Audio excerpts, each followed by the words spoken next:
Good morning, everyone. Anthony here from magneticmemorymethod.com. Let me know where you are in the world, what you're doing, what you're thinking. Hit that thumbs up. We are going to talk about memory palace training routines, which are very, very important if you want to have your abilities to grow over time. And one of the things that a lot of people struggle with is that they simply do not practice enough. They don't practice consistently enough. And it's because they don't have a routine for practice. And you know, when you don't have a routine for practice, the evil Dr. Forget will get you. Wah-ha-ha-ha. And you don't want that. You want to be able to grow over time and see that growth, feel that growth, and actually have it re-engineer your brain, which is exactly what will happen. Bruntiver is in the house. Good to see you. Thanks for saying hello. If you're joining us, hit that thumbs up. Let me know where you are in the world, what you're doing, what you're thinking. And if you are stuck with the memory palace technique, you're going to have some great ideas today for how to get a routine going for yourself and put it into action consistently over time so you actually start to have that growth. And you can sit down, work on your projects, focus on them, and learn and use that learning to do the most important thing of all, which is to create new knowledge, or at least be able to participate in existing knowledge in such a way that you make an impact, a difference in the world. So if that sounds good to you, let's rock and roll. Now, the first thing that we really have to get under wraps is something that is so obvious, and that is the mindset element of everything. Because a lot of people come to memory and memory improvement and training, and they're like, oh, this is so much work, and how am I going to have the time for this, and da-da-da-da-da. Like the endless sort of thing. And look, everybody has this in life. I have it. I look at certain things I have to do, and that thought and that mindset will come up. It's just normal, but you have to have strategies for it. And some of the strategies are actually knowing a little bit about how your mind works. So you can label the thoughts that come up. Am I having pain thoughts or am I having gain thoughts? Because one of the first things that you'll notice is that pain thoughts are a lot louder than gain thoughts in some areas of life. So you might be thinking, oh my God, I have to make a memory palace. And this guy talks about making even a whole memory palace network. Oh my God, that's so much work, right? Just notice that happening in your brain and then think about the gain. Think about the gain. What if you actually had a fully functional memory palace network and you could just memorize information so quickly, and not only memorize it, but have it reliably there at your fingertips when you need it, or at least, you might trip a little across a couple letters, but you get there very, very quickly, and you actually not only remember what you know, but you remember that you remember it. This is very, very powerful. And if you could just focus on that gain, you might find that the blaring, bleeding, evil Dr. Forget pain message, it's so much work, just sort of like melts away because you focus on the actual outcomes, the benefits, the goals. So being able to actually speak the next time you see your family members that speak a different language, have a little chat with them. That would be a huge gain. You get to know them better. I love that I know my father-in-law so much better because of chatting almost daily with him. And it's just amazing. You don't get that if you just think about the pain of learning Chinese. If I sat around thinking about the pain of learning Chinese all day, never get anything done. Just focus on the gain. The gain is very, very important. So that's a huge mental tool, is just to know that your mind will feature the pain for you. It's actually the insular cortex that will create some of that pain. Meditation will help you train that signal down, or at least that's what it looks like, and certainly been useful for me. Related to this is the fight versus flight behaviors that people have. So, you might actually treat it as a fight, right? Oh, a struggle. Even though it's a struggle, I'm going to do it. Well, does it really have to be a struggle? Or is your mind bringing struggle to the table? Really, you've got to think about these things. You've got to think about your behaviors, and you've got to understand that you're not necessarily engaged in a fight. You're actually trying to find the big levers in your brain and make it super simple and easy for yourself. And if you treat it as a fight, if you treat it as a struggle, then you're just going to bring struggle to it. It doesn't have to be this giant training sequence from Rocky with, music. It's nothing. It's just a very simple, beautiful, elegant, effective way of using your existing mental competence in order to use memory palaces and to use them well. Or you might have the flight thing, which is, I'm just going to run away from this because this is work, or this is effort, or this is painful, or whatever your thoughts are, right? Or you could have something else, which is essentially the all-in attitude, which we'll talk about in a minute. But understand these things. They're just normal parts of human experience. And the more that you understand them, the more you can actually label them and then shift them, change them, fine-tune the dials. All right, so Pedro is in the house. Thank you for your post, and really appreciate that. Maybe someone can help us translate that. I'm not going to be able to translate it while we're live here, but thank you for your post, and really appreciate it.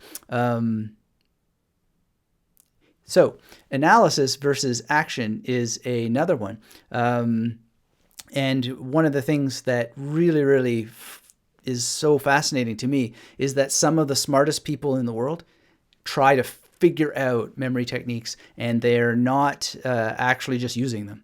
Instead of just diving in, taking action, they will go through endless possibilities, endless probabilities, endless what if this, what if that, what if. And, I was talking with a friend of mine, Nick, this morning, and he said, well, it's paralysis analysis. And I thought, no, I don't think it's paralysis. The problem is that they're not being paralyzed. If they're being paralyzed, it's that they're paralyzing the proper avenues of action, as opposed to just going down the proper avenues of action, right? So, or they're going down the wrong avenues of action, which is they're just endless labyrinth that builds. The more you think about this, the more potential things that you can potentially think about what if this and what if that and what if that happens and da-da-da-da. It's just like endless analysis of what this technique is about, instead of actually just understanding it through action. So in some sense, the higher the IQ you have and the more intelligence you bring to this, the more traps you can lay for yourself. Whereas what you want is the actual IQ or the AQ, action quotient, and understand it through action. And then you'll have many, many more tools in your Memory Palace training to explore, because you actually have some je ne sais quoi understanding of what it is that you are, what you're dealing with, because you've just had it in your hand. You don't know that you can't lift Thor's hammer until that you've actually had the handle in your grip. Put it that way. Davlavi is in the house. Thanks for being here. Thanks for saying hello. If you're joining us, hit the thumbs up and let me know in the chat where you are in the world, what you're doing, what you're thinking. We're talking about Memory Palace training routines and how to get them, and starting with the all-important mindset mastery, which is very, very important. Hola, Maricela, ¿cómo estás? Good to see you here.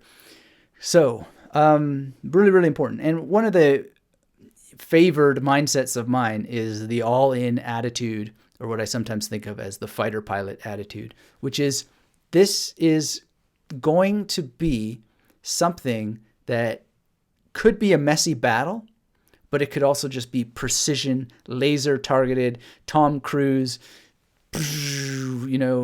put on the theme music and just rock and roll, just fly in there, get it done, laser precision, all in. We're going to get this figured out. We're going to make it happen. That's the best attitude. And believe me, it's something that you got to actually work on. You got to practice having that attitude, but it's a very, very important attitude to have. Edmundo is here from Bogota. Good to see you. Thanks for being here, Edmundo. Thanks for saying hello. And if you're joining us, and let me know in the chat where you are in the world, what you're doing, what you're thinking. And, this is our opportunity to have a back and forth dialogue and discuss if you have any questions, thoughts, or concerns, frustrations about anything related to memory palaces and the like. Pop them in the chat. This is the opportunity to do so while we're here. And, one of the best learning things to do is actually discuss what it is that you're learning and verbalize it, or textualize it in the form of writing. Because one of the ways that the evil Dr. Forget gets hold of your soul and keeps it is when you don't enunciate what you're thinking. All right, so that's your chance to melt the evil Dr. Forget away. All right, so the most powerful cliche in the world for dealing with mindset and just getting things going is knowing your why, right? So what is the why that you need these techniques for? What is it? Do you want to become a memory champion, or do you just want to be an everyday person who is going to pass exams, who's going to learn languages? And then inside of that, is it that you want to be able to deal with a large volume of information, or are you concerned with the speed at which you're learning and retaining information? Or is it that you make the mistake of wanting things to be easy? There is no such thing as easy, even if these techniques are as easy as it gets, and there is paradoxically such a thing as easy. But easy isn't the way that Memory Palace training works, because if it gets so easy, what are you training for, right? Training requires challenge, and so you always want to be challenged. If you're truly interested in growing in anything, then you always have to bring challenge to the game. But you need to know your why, and that will help indicate, what it is that you're actually tackling, what it is you're training for, and the proper and precise role, insofar as you can be precise, that role of challenge in the mix. Because there's something we talk a lot about on this channel, which is the challenge frustration curve, which is very, very important to balance and manage and to always have working in your favor in order to grow over time.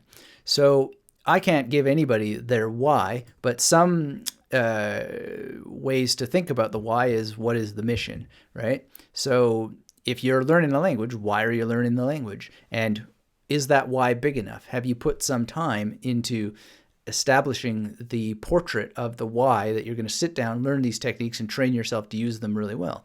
And a lot of people, they pick things that they don't have a big supportive why behind. And so then it makes it very, very difficult to set the missions and to even link the why that you have it to those missions, because there's no truth to the why. So you've always got to think about things being true and figuring that out. And one of the best ways to do that is to journal. And we'll talk a little bit more about journaling as we go along. But it's very, very interesting how that some people even struggle just to have a why. So one of the things that you want to do is start with a bucket list and think of the things you would like to do, and then just ask yourself, why would you like to do them? And then ask yourself again, why else? And try to do 5 why else's. And that'll help you create a hierarchy of the real things that you really want to do. Because if you can't figure out 5 reasons why you want to do a thing, what the heck are you doing bothering wanting to do it for? Do you really want to do it? And this kind of test will help you not waste time on Memory Palace training for things that you don't actually want to do, because your training is going to fall apart if you don't want to actually do any of those things. Same thing with professional terminology. You can sit there and have all the tools in the world and practice them, but if it's just a misery for you, well, what's the point? It's not the techniques that are going to give you the challenge frustration curve to balance out. It's going to be your lack of alignment with what it is that you want to do in life. Same thing with philosophy, like you may need to be studying continental philosophy instead of analytical philosophy, or vice versa, depending on your why and what you're truly passionate enough and interested about. Otherwise, what's the point of the tools? The whole point is that you want anything that provides immediate boosts or improvement and is linked to this larger governing sort of why are you doing something. And if you don't have that in place, then the role of training with these techniques in your life is very, very diminished, and it will give you frustration. And this is so simple to figure out. But as a general rule of thumb, I would suggest that you push for at least 5 reasons why before you start up anything. And if you don't have those 5 reasons, then relax, go do something else. Go find something else that you do have 5 whys for. We shall call it the rule of the 5 whys. All right. If you're just joining us, hit that thumbs up. Let me know where you are in the world, what you're doing, what you're thinking. Reclaiming Life is in the house. Hello. Good to see you. Thanks for being here. If you're just joining us, get involved and let's rock and roll further. Now, obviously, memory training is something that takes place in time. And if you want the benefits of the memory training, then you're going to want to place those practice sessions in time, which means you're going to need to structure the time. You're going to need to separate the time. And of course, if you haven't learned the tools thoroughly, then that's the first thing that you're going to need to separate the time for. Now, if you go to magneticmemorymethod.com/YT, you can get the course that will help you start to learn these tools thoroughly and rather completely. And then, some people think, well, wow, that's a lot of memory palaces you're suggesting that I create.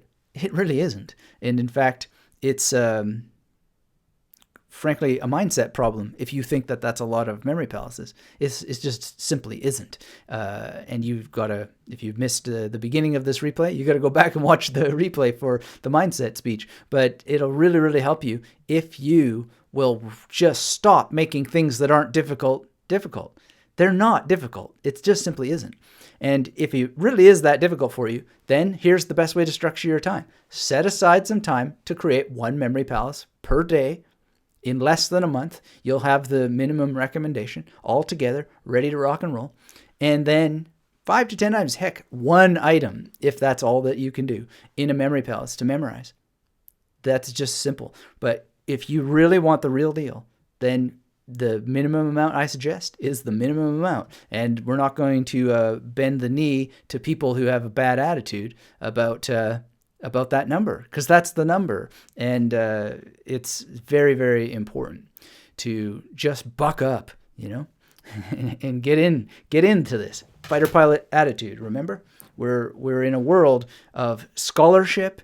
We're in a world that has some competition with the memory competitions, and nobody has any patience for or even a particular interest in sob stories and all the objections that you come up with. But good news, today we have some tools for helping you overcome those objections. If you still can't find the whys, the recommended minimum whys, 5 whys, and those tools will help you tremendously. I use them myself when I have my own sob stories, because believe me, I'm only human, and I do too.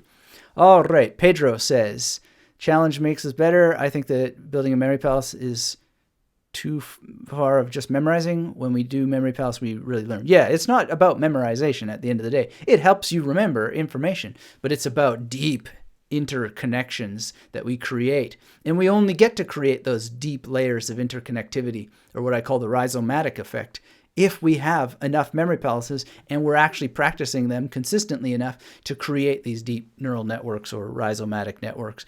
Very, very important. Luke is here. Thanks for being here. Luke says, thank you for your wonderful work. Well, thank you for being here. Thanks for the kind words. If you're just joining us, hit that thumbs up. Let me know where you are in the world, what you're doing, what you're thinking, how things are going for you today.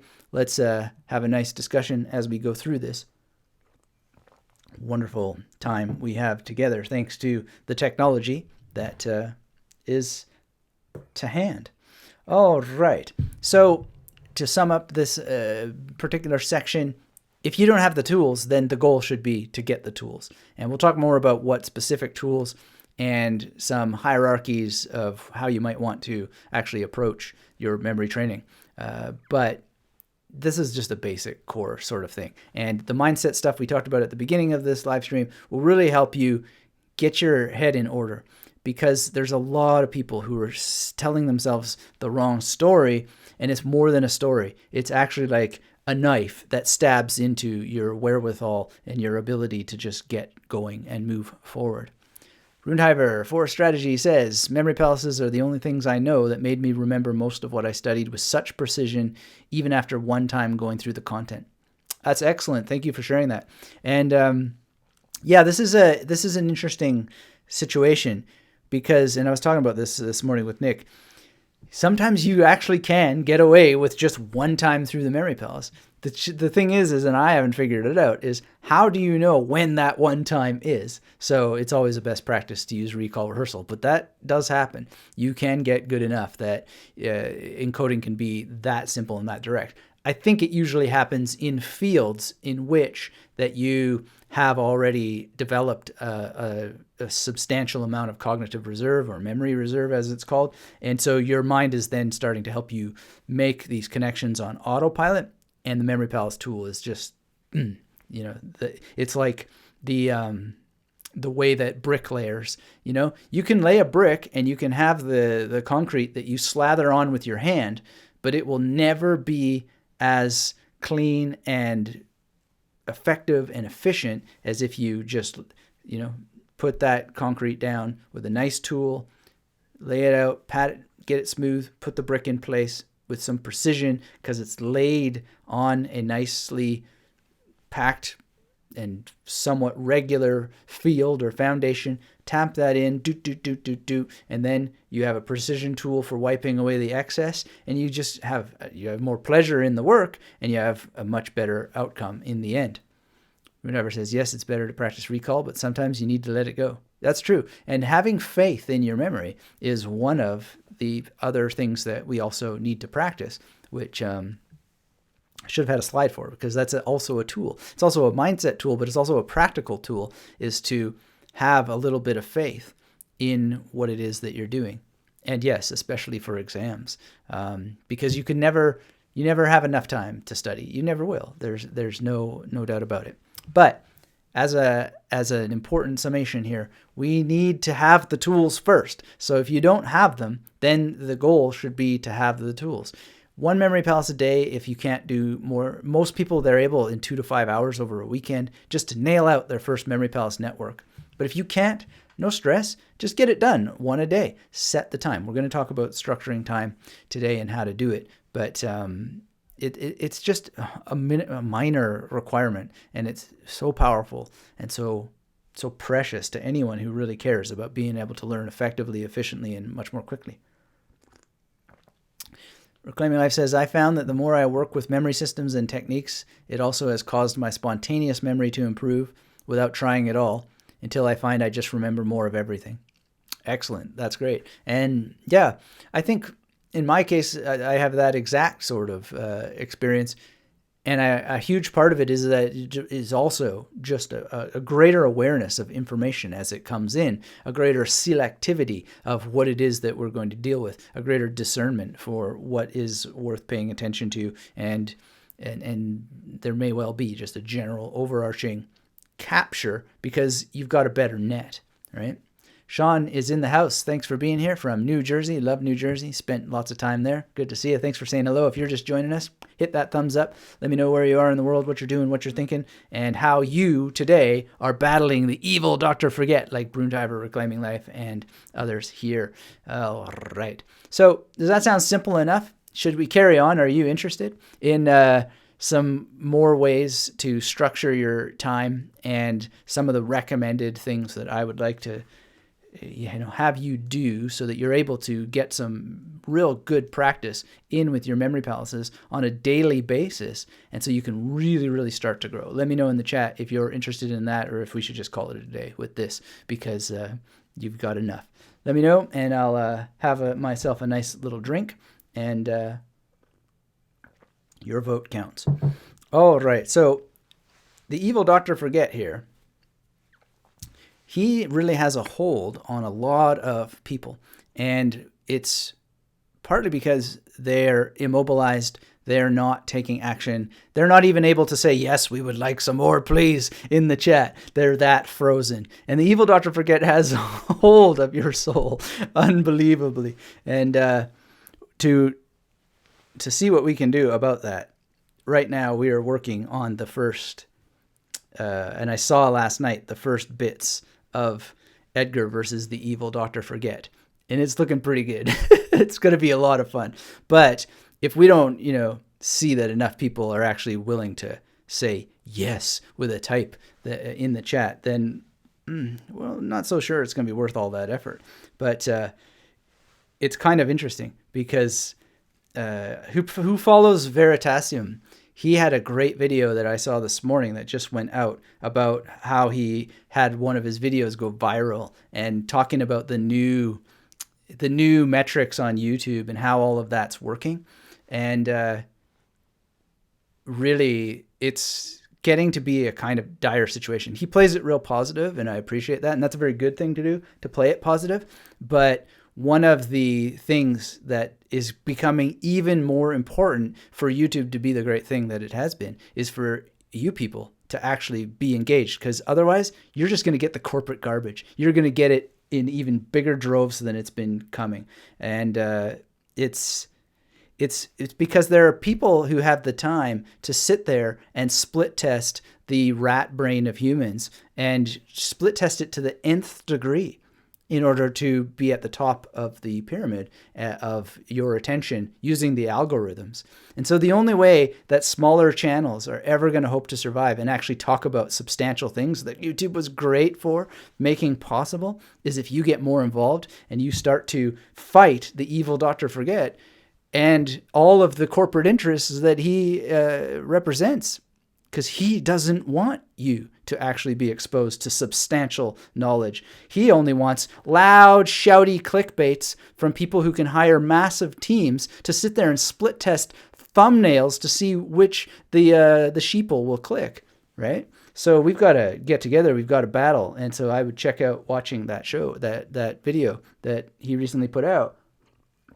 I don't know that he's 100% correct in his analysis of what he's saying there, but the 80-20 rule is going to kill us all if we don't get more people involved and active.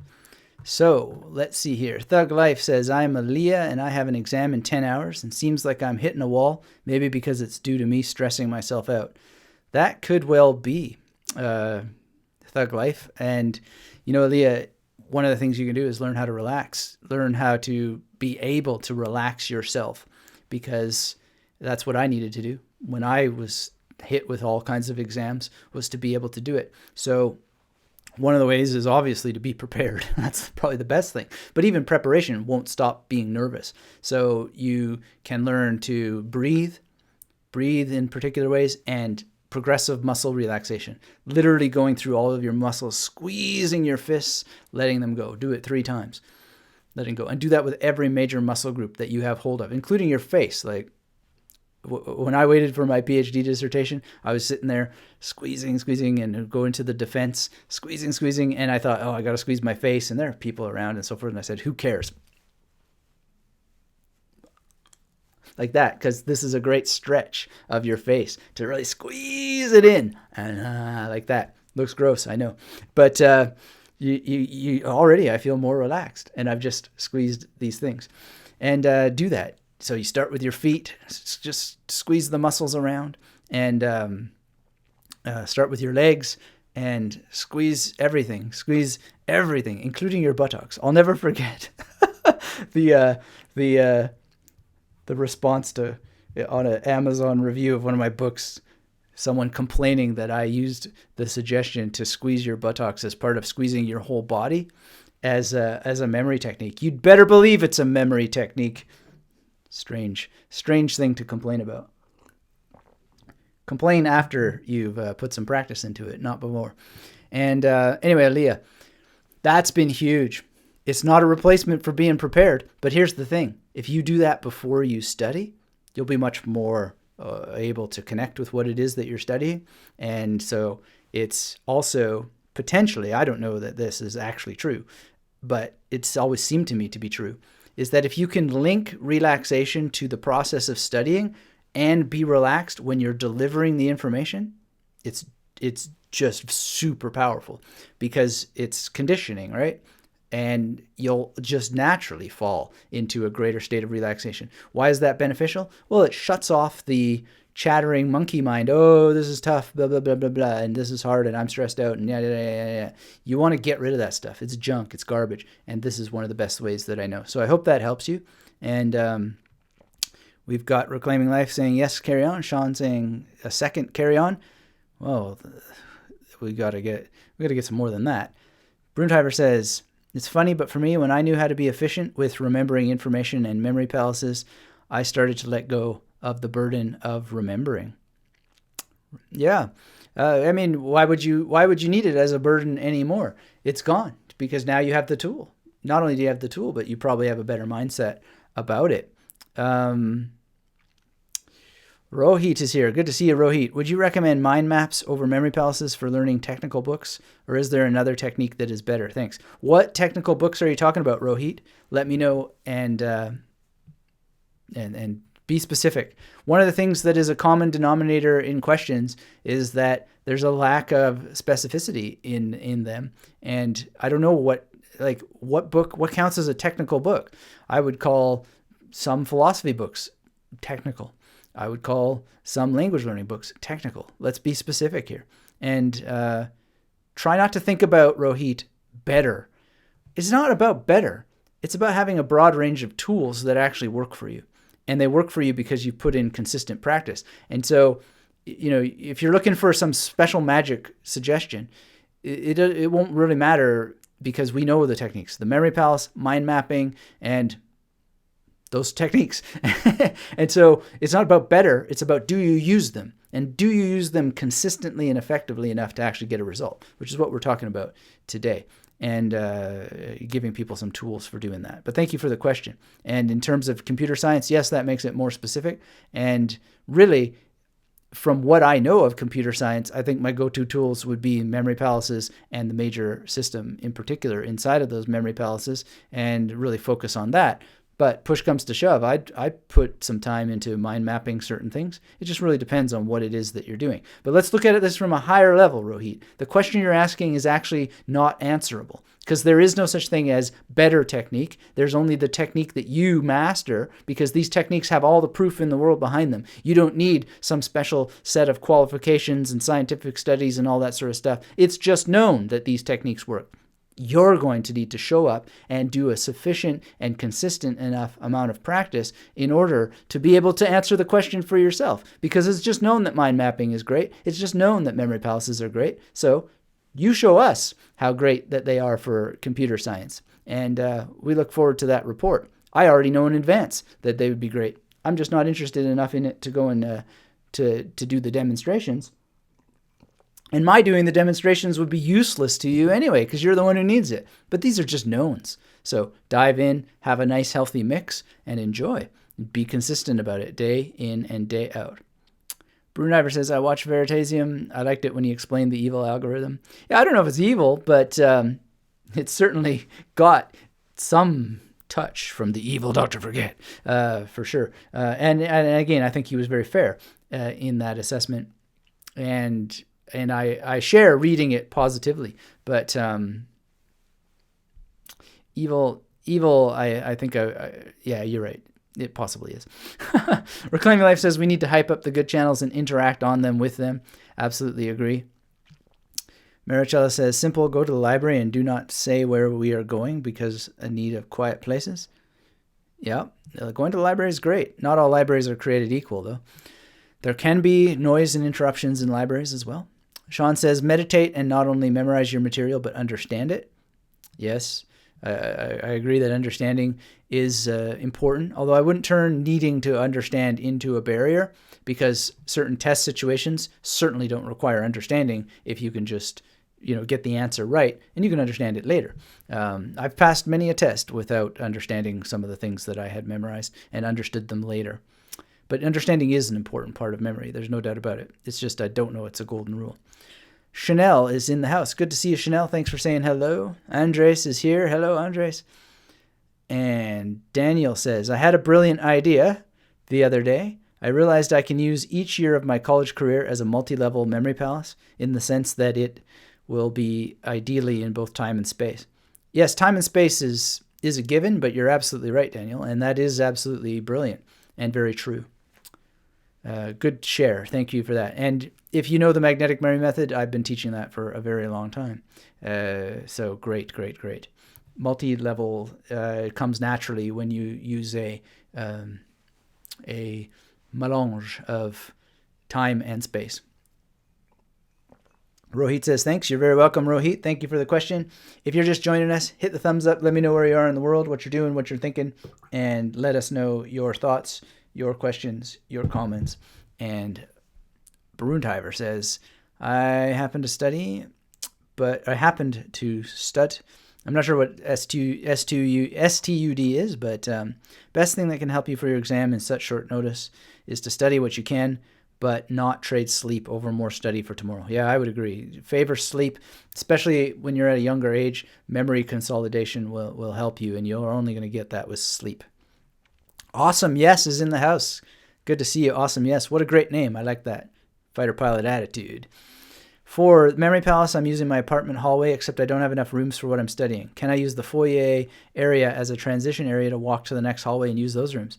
Yeah, absolutely. Although what I would suggest, Awesome Yes, is you, at some point in your practice, reduce the walking thing. You don't need to walk. You don't need to see yourself. You don't need to see others.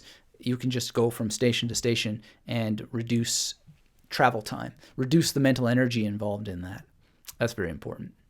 All right. Thank you, everybody, for the wonderful interaction so far. Keep it coming. And let's talk more about structuring time. Again, I'm going to assume now that you actually have a full, proper Memory Palace network. You're not going to get away with one Memory Palace. You're not going to pop. You're not going to have this moment where all of a sudden, now I get it. Now I'm into it. Now I'm able to benefit from this. You've got to have multiple Memory Palaces. You've got to charge the spatial memory aspects that are involved here and have enough palette upon which to paint to use your autobiographical memory, your figural memory, your semantic memory with your episodic memory, and so on. There's oodles of different executive memory, blah, blah, blah. Like we can go just totally crazy with all of the terms for the different levels of memory. But the reality is if you think of all these different kinds of memory as colors, you can't paint effectively with all those colors on just. So like Awesome Yes is saying, he's got an apartment hallway, which is great start, but that's like this in the memory world when you want to be painting in massive triptychs, and so that's the first mission. The daily mini mission in terms of structuring your time would be to get the Memory Palace network done. Again, it's usually 2 to 5 hours. For most people, they can knock it out over a weekend or less. And it's a thing in progress, right? Like your first Memory Palace network is your first Memory Palace network. Then you create another one, another one, another one.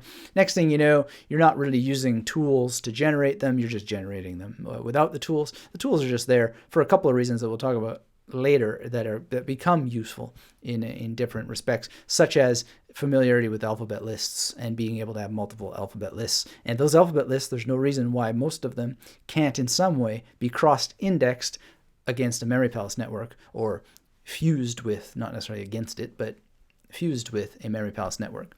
But one of the things you're going to want to do is have daily mini missions. And so some of my favorite mini missions are some sort of card memorization and some time spent on a large project, both encoding it and recalling what that information is, and then just practicing recall rehearsal throughout the day. And I had a question from someone who was like, how could you possibly do all that recall rehearsal throughout the day? And I'm a busy person, and I just thought, have you ever done a time analysis? Because most people have way more than enough time, except for they're giving that time to fruity Instagram flappity diddly time. Oh, look, somebody put another meaningless quote that I won't actually put to work in my life. Oh, look, there's somebody with a cat. Oh, like there's plenty of time for recall rehearsal. Plenty of time. Don't trick yourself into thinking you're a busy person.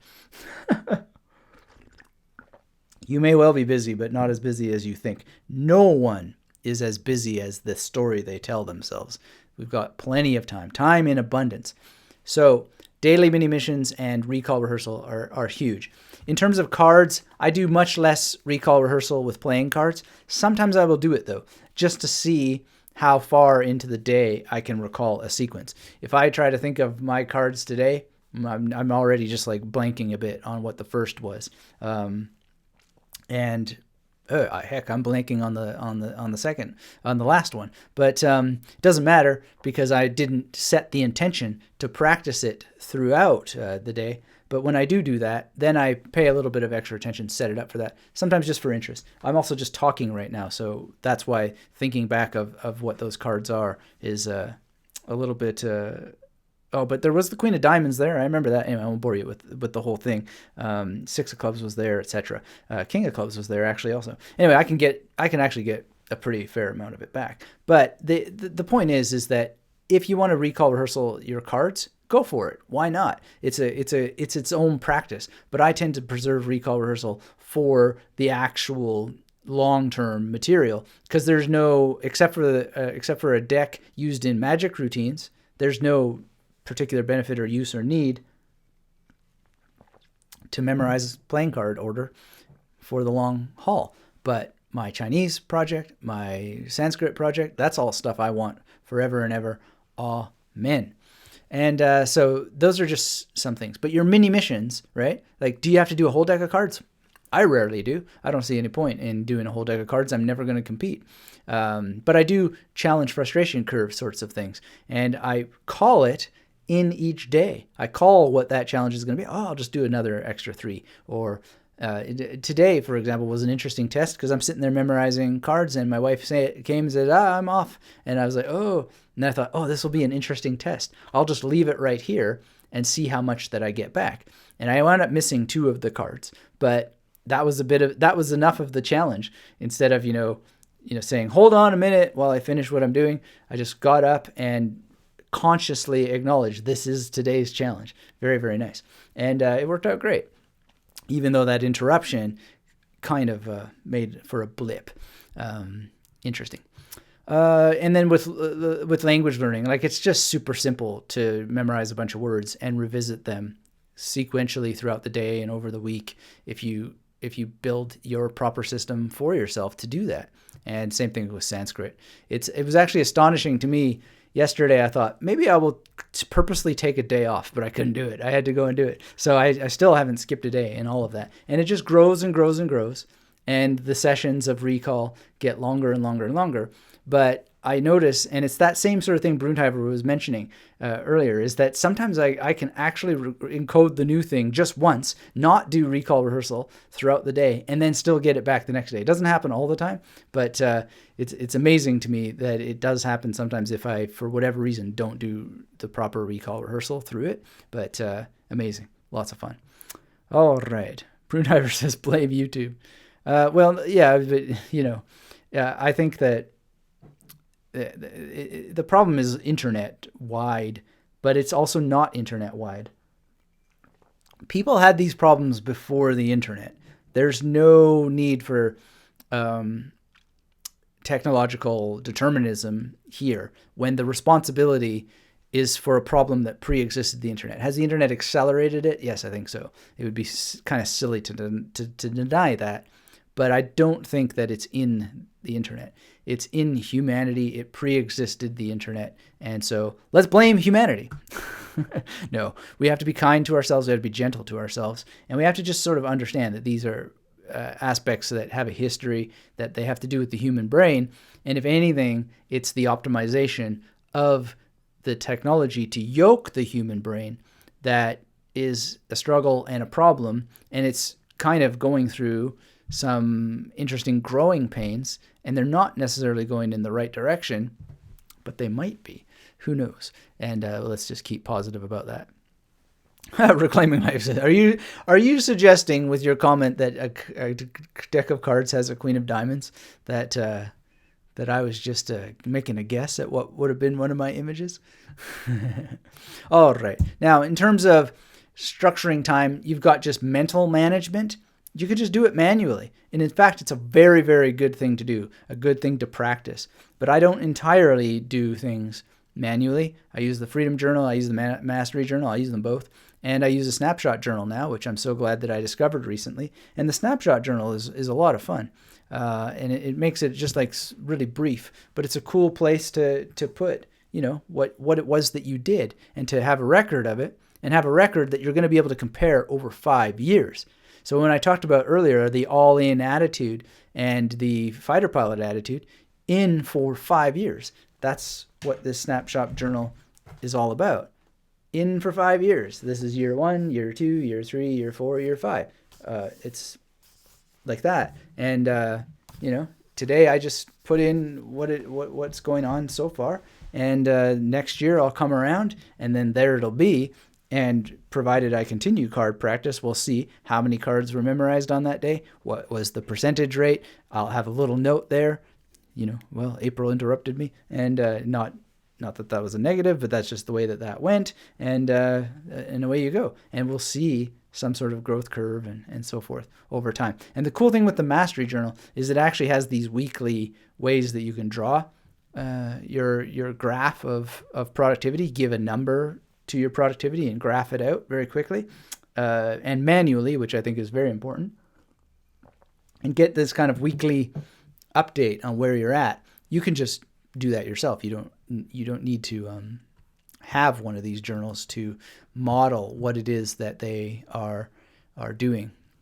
Sean asks, what system do you use to memorize cards? My system, quote unquote, my system, the one that I arrived upon and modified and put into work is based on the major. And so most of the images, although there are some discrepancies, most of the images are just the same images in my 00 to 99. So it's based on a major 00 to 99. And the exact numbering is one of those things where people overanalyze it, but it's in the masterclass, and you can use other numbering systems, but there's a reason why that this one is very good and effective and recommended. And there are other arguments to do it different ways. That's just how that I did. What's more important is the method that underlies the system or the method that underlies the system, the method that underlies the construction of the system and even the choice of the system. But anyway, it's a 00 to 99 PAO built from the major. All right. Now, the other thing that's very cool, and I just mentioned it, is tracking results. But what does tracking results actually do? Well, it helps create self-monitoring, and that self-monitoring transcends just when you're sitting with your journal. It also gets into larger parts of your day, which is very, very good to be continually self-monitoring, which is one of the things that helps you make sure that you do sufficient recall rehearsal. And if you're having a hard time with self-monitoring, then that's where, heaven forbid, you would let an app do this. But if you're going to use something like cards, then you can actually have these things visible in the room with you, and just make a rule that every time you pass your pile of cards, you're going to decode them, right? And one of the things that you can do with your decoding is, after you decode the cards, you can just shuffle them up. And you know what? You don't actually have to even pick them up, because if you can just do it in your mind, then you don't even have to go through them. And so you can progressively train yourself to release yourself from the technique. And I'm doing a bit of an experiment now with this. That's a lot of fun. I don't think it's any better or worse. It's just an alternative. And there's maybe a partial benefit in the actual act of drawing, is instead of putting it solely in the brain or creating it solely in the brain. But it's still the same old technique, just with an interstitial page, so to speak, on the form of a card. All right. So, but that self-monitoring is very, very powerful. And if you split test it and see, maybe have two learning projects at a time, like one is for a language, one is for philosophy or something like that, do it with this on one, do it completely solo with the other, and see what works better for you. And just work on having a kind of different, a blend of difference, so that you can see the benefits of both and decide, and then still continue to do different experiments so that you have the benefit of difference. Difference is something that's really, really important, to be trying different things and continually trying different things. Because of the challenge frustration curve, you're never going to run out of the need to try different things. Claiming Life says, Sean, his card system is more a major system with 4 memory palaces. Many others teach it use a PAO with every 3 cards mixing with person doing action and an object. Yeah, that's right. And, I'm going to update that course. I actually have the slides prepared, and I'm going to do some update videos on the course. And I mean, I still would, I'm not going to change the recommendation of using 4 memory palaces to learn this, but now I'm doing it a little bit differently. And so that update is coming very soon. Potentially this week. And so it doesn't have to be in 4 memory palaces, but there's a reason why that I recommend people learn it that way. And there's actually several reasons. And so, do it or not, but I think that there's many powerful reasons for doing it that way. One of which is just to ensure that you have multiple memory palace management skills. Another one is to ensure that you actually can do effective recall rehearsal of the full deck, because one of the goals is to have a full deck. Even though in my practice I don't memorize whole decks for practice purposes, having a whole deck is an amazing feat to work on and to accomplish several times in your life. Sean says, I listened to your podcast on digital amnesia. I recommend everyone go take a look at it. I have started to use my phone less when driving, such as driving somewhere new and using PAOS for exits. Excellent. That's great. And what a perfect opportunity to practice these memory techniques is to memorize the exit numbers. Wonderful. I'm so glad that you mentioned that. It's such an obvious one. I mean, I haven't driven for years, but when I drove, that was one thing, is just, instead of, oh, what was that exit again? What was that exit again? Just encode it. It's that simple. And then pay attention to the road and watch it. So excellent. And obviously excellent for all humanity, every single person who uses their phone less when driving. I would like to hear in the next update, just not using the phone, period. But in any case, that's excellent. And yeah, everything's still true with the digital amnesia thing. I'm always so happy out doing my walks for digital fasting. It's so amazing. And it's a challenge. Like, there's no getting around the fact that it's not easy. But one of the things about self-monitoring is that it's so obvious to me when I am actually being a sheeple, and I just, I'm good at managing self-loathing and getting rid of it, but it's just like so blatantly false. It's false in every possible way to humanity to be standing at an intersection and barely paying attention to the world and about to step into traffic because you're not even paying attention to anything. You're just watching what other people are doing, and now you're good to go. The other people who also are staring at a device, right? It's just you're looking for trouble, and you're endangering other people as well. And that's not even to get into the speech about sitting at cafes and ding, ding, ding, ding, and people are barely paying attention to the conversations that they're having, etc., etc. Brunetimer, my man, good to see you here. Thanks for being here. Have a lot of fun, and always good to have your participation. If you're just joining us, hit that thumbs up. Let me know where you are in the world, what you're doing, what you're thinking, and track your results. When you're trained, you sit down, you memorize something, track it. It's very, very simple with these different kinds of journals that I mentioned, or just get any journal. I really like these size. They fit in your back pocket and they travel well. They're quite durable, and you can take them anywhere in the world. And when you move, they're easy to ship because you can fit 20 or 30 of them in a single box. And you can just simply track what it is that you're doing there. And you can do your testing as well during your recall rehearsal. But overall, you're going to see trends when you track. And the most important thing is that when you are practicing memory palaces to learn how to use them better and just using them to get outcomes that you actually want in life, passing exams, learning languages, etc., you're going to produce solutions to the problems that you're encountering, and you're going to have a better attitude to those problems.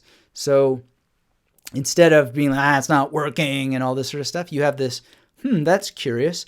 What is it that I might do to improve this? What is it that I could do to make a little change and experiment tomorrow? And then when you're also tracking, you're able to see, wow, how far you've come, which creates endless enthusiasm. When you can just flip back some pages and be like, oh man, I memorized all that stuff. It's amazing. Like, I look at what I've memorized, and it's incredible to me that this volume of Sanskrit is in my head and I can get it right now, right? And it's just Wonderful. And it just creates endless enthusiasm for more and more and more. Same thing with anything, any learning project currently with Chinese or etc. But I think back to German. I was talking with Nick this morning and we were talking about using things and he's like, you use German to help you memorize Chinese? I'm like, hell yeah. But, it's just when you look back, you just have endless enthusiasm. And you have a much better life and you enjoy life so much better. So track what you're doing so that you don't forget the diligence that you're putting into your practice.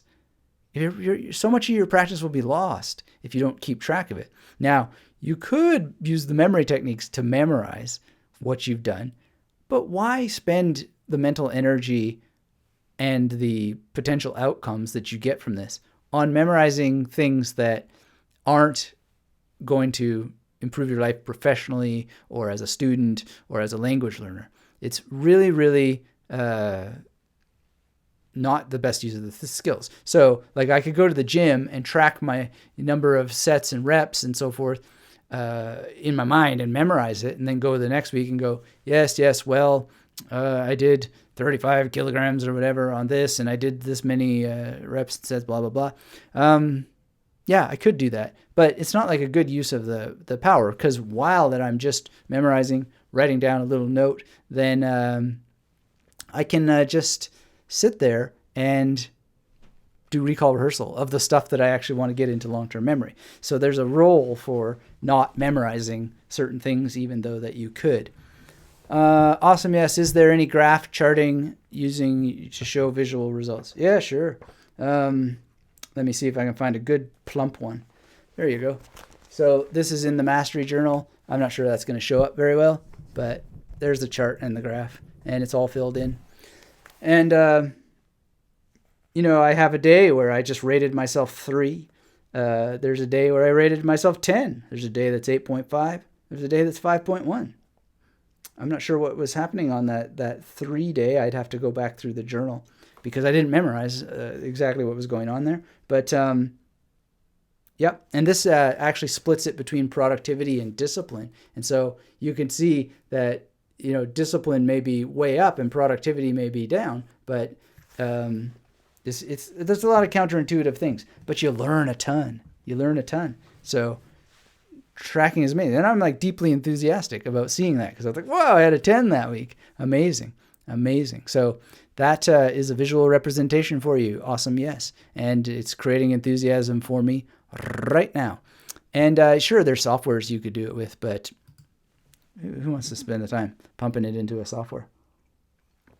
All right. Now, this is all fine and well and good, but what about troubleshooting? You understand, you get it, you know that you have to train, you know that you have to structure your time, you know that you need to track your time, and you know that tracking your time is going to lead to many, many positive revelations about your practice. It's going to give you more enthusiasm and so forth, but you're still, yeah, great, common sense, wisdom, but it's not moving me. Well, one of the things you can do to troubleshoot this is to list or to mind map all of your objections. If you're still not able to start a Memory Palace training routine, what exactly is it? Get it out on paper. What is it? Is it mindset like what we talked about? Is it that you have, I don't know, you could have all kinds of things, like we'll talk about them in a minute, but what is it? Put it all out there. And then maybe you need to get some coaching. You need to get some, like a life coach or whatever, who through the combination of investment and someone listening to your BS and someone pointing out the nature of your BS, you finally have some revelations that help you move forward and do it consistently. That can be a huge thing for you. And then it's not necessarily an and or, but as a supplement to that, establish some accountability. There's a number of levels of accountability that you can learn about. And ideally, a balance of at least the 3 major kinds can be very, very useful. And then communicate with people like we have the opportunity to do now here.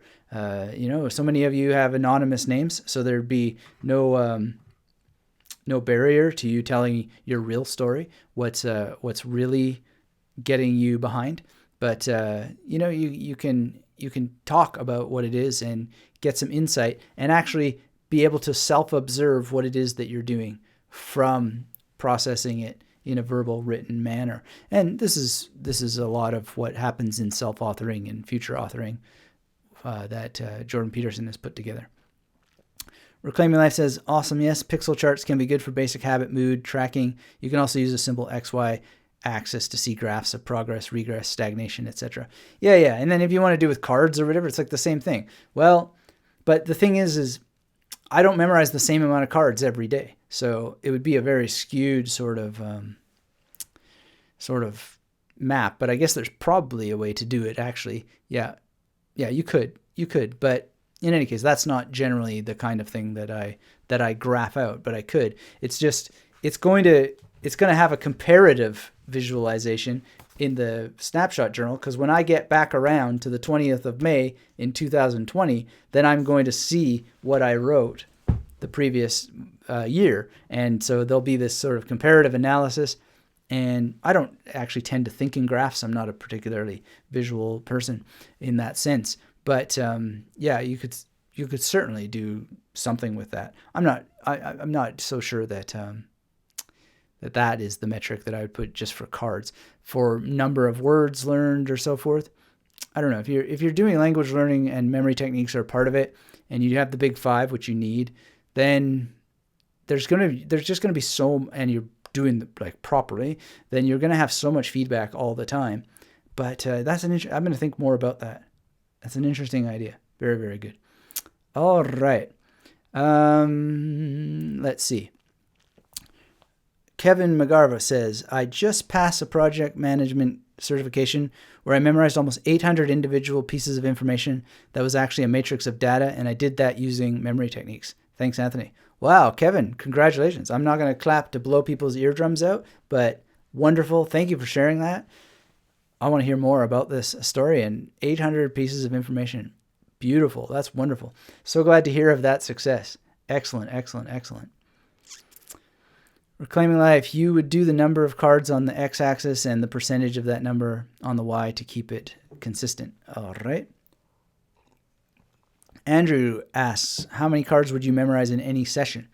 So, every once in a while I'll do a whole deck, but normally I do between 12 to 20-ish.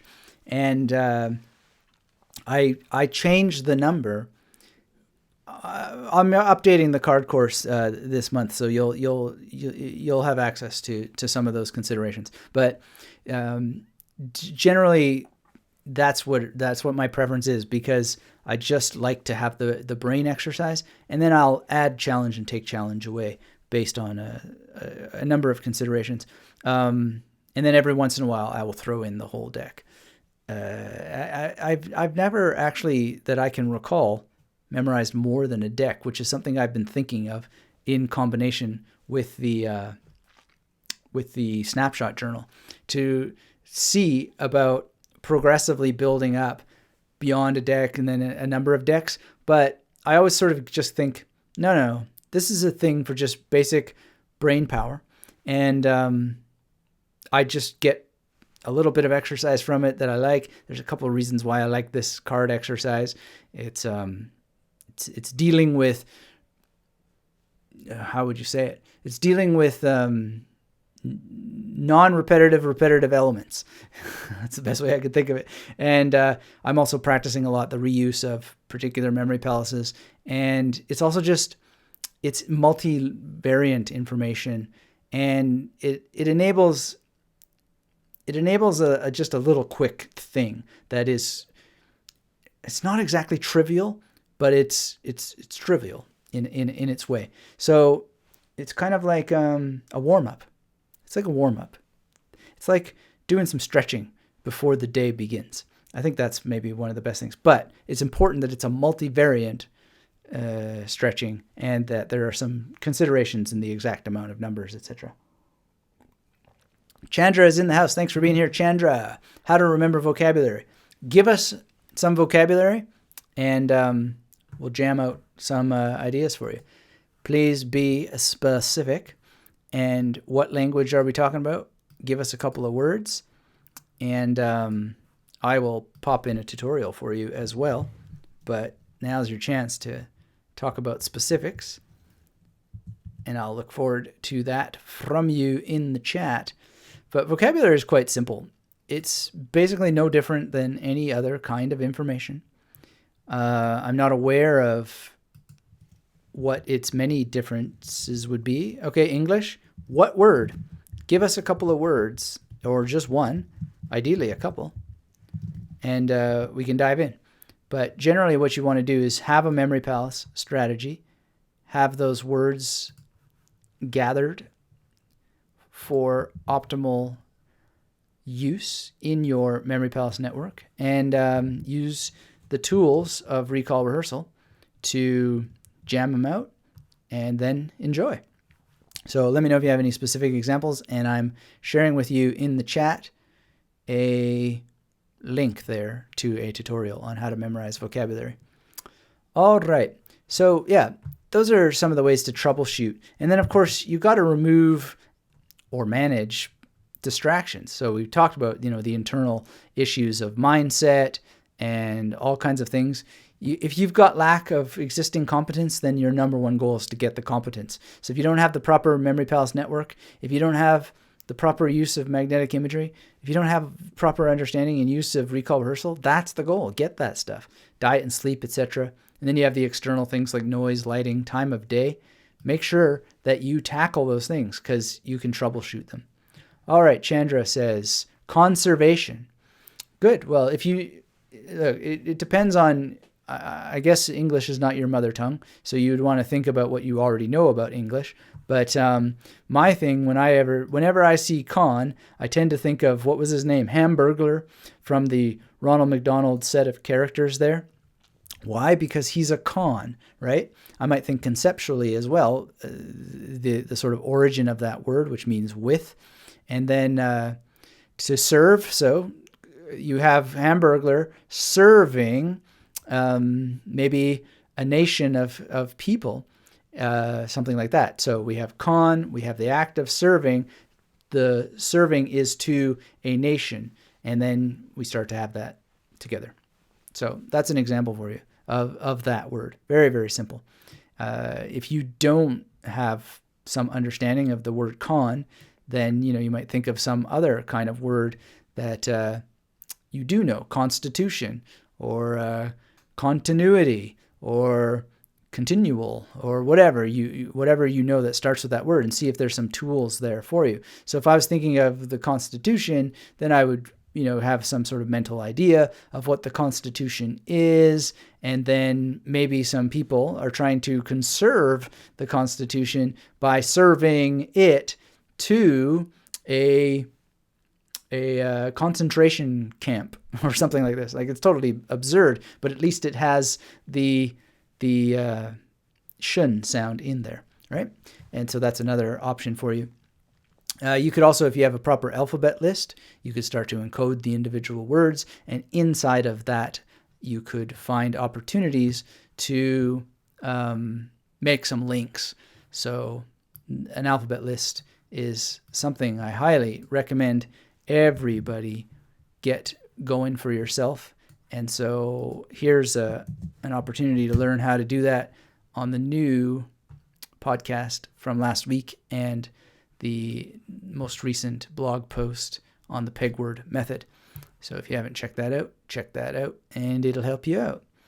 All right, Nijino, not sure how you pronounce that, says, first time I'm catching you live. It's 3:19 in Poland, and I'm trying to get a 3,000-page essay done. 3,000-page essay? That's not an essay. That's a telephone book. We'll catch up later. Just wanted to say thank you for everything you do. Well, thank you for being here. Thanks for saying hello. Appreciate that. And I really love that you said hello. I appreciate that. And I look forward to hearing about your essay. And I hope that you mean a 3,000-word essay, because that would just be cruel if some school required people to write 3,000-page essays. I have never written, although I have written 3,000 pages in my life, I've never written a 3,000-page essay. And that sounds brutal. Reclaiming Life says, am I seeing this correctly? Are you streaming on VK as well? Yeah, and it might also be going to LinkedIn very soon. Not today, but the tools With all the challenges, the tools keep integrating. But yep. All right. But we don't really see anybody joining us. And that's probably because I don't do anything else on VK. Okay, so getting rid of those kinds of distractions is an obvious must. And the reality is if you don't take care of that stuff, the evil Dr. Forget has you in his grips. And it's game over. So you've got to manage some of this stuff. All right, now in terms of training, you're going to need the tools, right? So we've already talked about this, but let's just really review what it is that you need to have a proper memory palace practice. So obviously you need a memory palace network. You need magnetic imagery. You need to know what it is. You need to know how to use it. And it's not a thing that's necessarily needed right away, but I would highly recommend that you get a major system together as soon as possible. And ideally a 00 to 99, but even just with the major itself, you're going to be so well served. And you can do a lot of great practice with that. And you can just have a memory palace and, start to memorize numbers in the memory palace. Well, 38 is going to be followed by, I don't know. I don't have to think about what will come next because I just flip through my cards and, 38 will be followed by 44 and start to memorize that. That's a great memory palace training routine. It's just to memorize numbers throughout your memory palace. And then you can begin to explore exact arrangements, how that you're going to get these things to work together and, set up a month of numbers, right? And really, really go through it. Another tool is an alphabet list, which you can again build with the assistance of your memory palace network. And in some sense, your memory palace network, if you just bolt it down as I recommend, is your first alphabet list. Wow, amazing. We try to dual purpose things as much as we can. And the other thing too is, some people, they ask, well, isn't that going to get confusing? And the reality is if you do it right, no, it's never going to get confusing. It's actually going to be a multi-purpose tool in the same way that a Swiss Army knife, you don't confuse the spoon with the saw. You just don't, even though where exactly they are might take you a second. They're not the same, even if they're on the same device, and you won't confuse them. What else do you need? Well, you need a lifelong beginner's mind. And this is a big problem. There's a lot of people out there who comment on the memory stuff and they have a holier than thou attitude and a been there, done that, know-it-all attitude. And that's not helping anybody. You have to have a lifelong beginner's mind. You just simply don't know what you don't know. And that's one of the reasons why you have a memory palace training practice in the first place. It's why you develop these routines. It's why you show up consistently day after day, because there's so much more to know about these skills. There's so much more skill to develop with them. There's so many little ins and outs and wonderful things. And you're just locked out of that world if you decide that you've got it, you've understood it, and you're done. You might as well. It's just not happening. You've got to have a lifelong beginner's mind. And there's a bit of a Zen attitude there, obviously, because that's what Zen will teach you, is to every day you come up to meditation as a beginner. It's all fresh. It's all new. It's this moment. Same thing with memory training.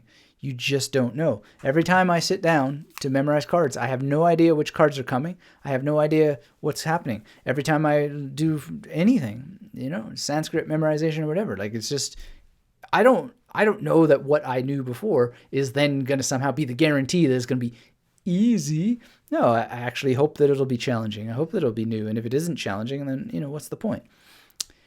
Catherine is here. Says hello. Hello, Catherine. Good to have you here and a great time to join us. And I'd love to know where you are with memory techniques and if you are coming as a beginner or intermediate or advanced. And either way, you want to hold on to that beginner mind. Kevin says, when you think that you have a block of information successfully committed to memory, practicing your recall in a noisy environment is a great way to test how well you have stored the information. That's right. And earlier today, I was like, I didn't intend to memorize it for any longer than the actual test conditions. But I was like, how many cards can I recall from this morning while I'm talking on a live stream? And I didn't really go through it all. But that's another thing, is practicing to speak from recall is a great test of your practice to speak from recall. Practicing to recall during tests is a great practice for the process of recalling during tests. Practicing to memorize so that you can develop the skills for speaking a language is great practice for going and then speaking the language and using memory. And, you ultimately want to have it so well into long-term memory and your muscle memory of your mouth and some practice dialogues, etc., that you don't struggle so much and you don't really need to rely on the memory palace in that moment. But exactly what Kevin is saying, there's different environments and there's different practices that will help you better in those environments. So it's wonderful, wonderful. And yeah, also just anything, if there's a commonality, recalling in loud environments is a great thing. And a lot of, before I went to a memory competition and sat and wound up competing, I just, luck of the draw, I've been traveling a lot and just made it, this is back in 2015, I guess. I'd made it a thing to memorize cards in cafes. And that was very, very good incidental training for the memory situation because there were people moving around, cameras and stuff, and the cafes had always had people moving around, cars and traffic. And at one point I was actually, this is in Berlin, I was practicing memorizing cards in the window and actually using the street as cars were going by as a kind of encoding distraction, and then go to the next cafe and decode what I'd done there and test it. And it's just a lot of fun. So much fun you can have with this. Doesn't matter what the nature of the information is. Kevin is exactly right. Go and recall it somewhere else. And that's something I do often. And that's the role of this little journal that fits in the back pocket. So powerful just to be like, oh, time for recall. What did I do? Wherever you are.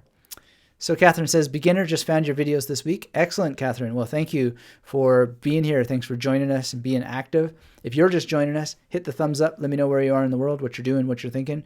And Catherine, I don't know if you've taken it yet, but feel free to get the free course at magneticmemorymethod.com/YT. It will help you make sure that you have the majority of these tools ready to go. Mr. Space is in the house. Great to be here. Great to have you here, Mr. Space. How are things going with you? Today is perhaps the live stream dream situation for you, and really looking forward to seeing what you have to say today, because you always have great things to contribute. All right. Now, one of the things, too, I should point out is that if you're not subscribed over at magneticmemorymethod.com, then when the polished version of this goes live, you'll likely miss it. So make sure that you're over there. And if you haven't noticed, I often redo these sessions in a streamlined podcast with the actual written text within a couple weeks or so after we do these live streams, so you can get the review of them, and you can also just get them in a streamlined manner and have greater results from it as a result. All right. Reclaiming Life says, similar environments reminds me of when foolish people in university would drink before an exam, saying that they studied drunk, so they will remember better under the effects of alcohol. Well, I used to do that, but the memory techniques were still in play. And yeah, not necessarily proud of that. And I don't think I don't recall really bragging about it, but I don't think I attributed that being the core of my being able to recall better. But in high school, I remember reading at some point or hearing at some point that if you ate a banana while you were studying and then ate a banana before you did the exam, that would help you. And I don't know if it helped me or not, but I did try that many, many times. But I also drank a lot in high school. So anyway, again, I laugh, and I don't want to communicate any positive message around that, because if I could do it again, I certainly would cut that crap out, because it was not positive and led to so many years of depression, or at least exacerbated depression, that I could have done without and would enjoy doing without if that were possible. Stephen says, good to meet you, Stephen. Thanks for being here. Just found you trying to cope with information overload. I work in healthcare. Great. Well, this will indeed help. And we have a number of people who work in healthcare, and they are getting great results from this training. So let me know if there's any particular area inside of that. And actually on the next slide, I have some suggestions that probably relate, that would help you just to get started. And so if we think about some of the disciplines to train in your memory palaces, well, names is one of the, look, it's one of the core things to be able to do, is to memorize the names of people. And one of the core understandings and realizations that you should have is that everything is a name that you're going to memorize evermore, right? So if you're going to memorize a foreign language word, what is that? It's just a name of something. It's a name that points at an object, a verb, or an action, or a state, or whatever, right? And so numbers. Well, what is 44? 44 is the number for that gathering of things to which we assign the number 44, right? It's just a name. Everything's a name. So master names, and it's a great gateway entry point because that's all that you're ever going to memorize, right? However, vocabulary does have its challenges because foreign language vocabulary, or even English mother tongue vocabulary, has its challenges because Bill, or awesome yes, or Walt, hello Walt, good to see you. These are where we're going to assign that name to a person that has no inherent meaning that we're juggling with. But vocabulary, or professional terminology, or medicines, they have different things. They have the name and then that which the name refers to, which is a bunch of names of words and sentences and other sorts of things. But they have levels, right? So, and in the case of, say, medicine, for example, you would have a number of things. You would have things like dosage, you would have side effects, you would have the intended effect, you would have all kinds of sorts of things. And yeah, it's different. But nonetheless, it'll still be the names of words and whatnot that is involved there. Then numbers is also different because even though we can sit here all day and be like, haha, 44 is just the name of a number, they also just operate somewhat differently. And you'll discover why that's different in the memory techniques, because you can assign things to those individual numbers with the major system, which I recommend everybody learn. And in some ways, the alphabet list is the major system variant and can be used in many similar ways, but it's a little clunkier.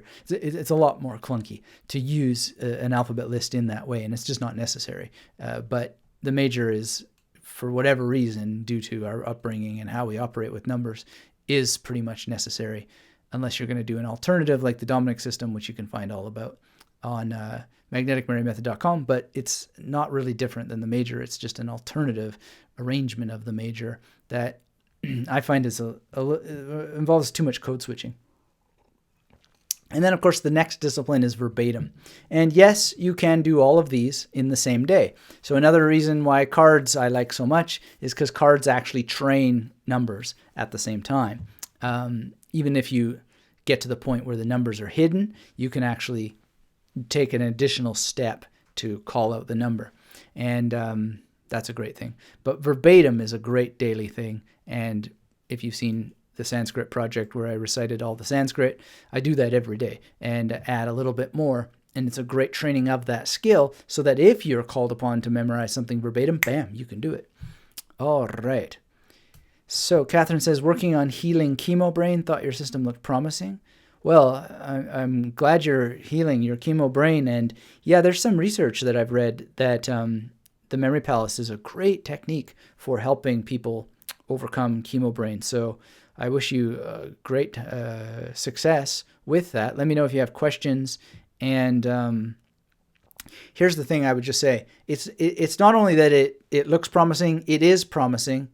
The only challenge is that you need to bring you to the game. So if you have any questions about the science behind it, we've got oodles of evidence. I'm happy to share that all with you. But one of the points of today's session is just to encourage people to train and to understand, we've got more than enough scientific evidence. The real question is, how do we get people to do this? And it's the same issue that martial arts academies have. You've got to show up in the dojo, you've got to execute the moves, and nobody can do it but you. And so all I would suggest is don't give up. If one training isn't the right voice for you or isn't explaining it, go to the next. And even then, multiple trainings are very, very important so that you get it, you click, you understand this person describes it that way, this person describes it that way, etc. And you add and do these little things. It's very, very important.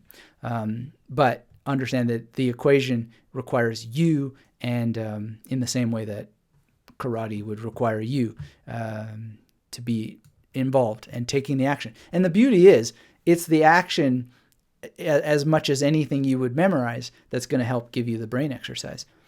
And if you choose the right kinds of things to memorize, not only do you get amazing brain exercise, but you get a number of other benefits that give you even more brain exercise. So like language learning gives you even more brain exercise. Studying and memorizing philosophy gives you even more brain exercise, because then you're like, oh yeah, and you're comparing and contrasting things in your head, and you're living this wonderful life that is just has your brain switched on, and it has your brain switched on in very, very net positive, continually creating gains over time that have, I guess, what you would call compound interest as you continue to do this. And the science reason why is because you develop cognitive reserve or memory reserve, and it just compounds and builds and builds and builds and builds and builds. And there's no reason to believe that it ever stops building or that there's ever a ceiling on it, because David Eagleman has said, and he's a scientist of the brain, that we have a zettabyte up here to work with. So you're never going to tap that out. There's no ceiling on just what this can do for you and how it can go. All right. Mr. Space says, do you have any system to learn verbs or adjectives? Please, would love to hear your opinion. Mr. Space, I'm surprised. Have you not been over to magneticmemorymethod.com? Great question, but this is the claim to fame, my friend. That's how this all got started. I'll have to share with you a story because I think you missed it. So let me share. But yeah, this was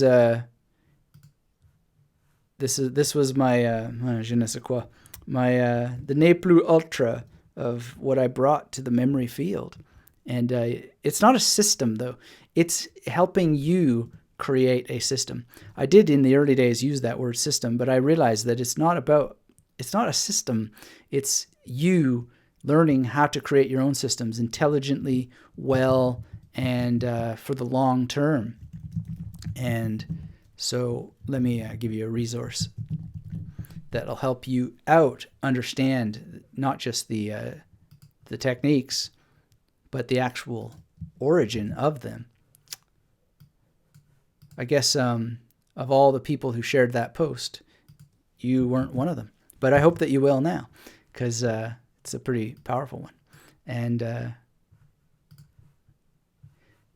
thank you for asking that question. And that's the answer in depth for you. I don't know why that weird face shows up there, but in any case, give that a clickety-click and ready-read, and I'm sure you'll enjoy it. All right, Rohit says, thanks for sharing your wisdom. You're very welcome, Rohit. The martial art analogy is great. Indeed. It's kind of a mix between martial arts and piano or guitar or something like that. You just got to sit there and do the time. All right. That's great, Mr. Space. But it's not really about my opinion. I'm glad that you asked the question, but this is about science. It transcends opinion. It doesn't require opinion. Opinion is in fact not welcome because it's irrelevant what anybody's opinion about this is. It's a very, very powerful means of memorizing vocabulary. And the memory techniques don't care if it's an adjective. It doesn't care if it's an adverb. It doesn't care if it's a noun. It doesn't care what it is. What it cares about is how you arrange the information. And so if you want to memorize that it's a verb, then you're going to use the tools to help you remember that verb. If you're using the Big Five of learning, you don't really need to do that extra step. But in some languages where you have to assign gender and certain things like number will condition things, yada, yada, yada, then yeah, it can make sense to do that. So, and there's lots of powerful and interesting ways to do it. And there's very simple, obvious ones. Some people say, oh, well, organize your male nouns or whatever in in one half of a city and put your female ones in another half, or if you've got a neuter, put them in a different piece of the pie. I've always thought that was a pretty, it's not just that I thought, it's not my opinion. I tried it and it's just like, this is so inefficient. This is ridiculous. So I came up with something else for the magnetic memory method. Works way better. All right. Mr. Space says, I'm already a member of Magnetic Memory Method. It's time to browse the website, I guess. Oh, please do. Please do. They're meant to work together. They're meant to work together. One supplements the other. And to not have them together is not necessarily going to harm you. I mean, the completest training is in the training, but the filling in the gaps that, just supplement the actual techniques, that's all blog and podcast and this live stream and the encouragement and answering questions and getting deeper and deeper into this world is what that's all about. And so they work together. And I should say that they're working mighty fine, because we're getting close to 7 years full time of this. And I really want to thank each and every one of you for being involved and engaged. And if you're just joining us now, hit the thumbs up. Let me know in the chat where you are in the world, what you're doing, what you're thinking. And these are the disciplines I would recommend that you train. And you really can train them all in the same day. And you can really think about the 15-minute rule. I would suggest 15 minutes a day would be more than sufficient to really get rolling. But you want to have your ducks in place first.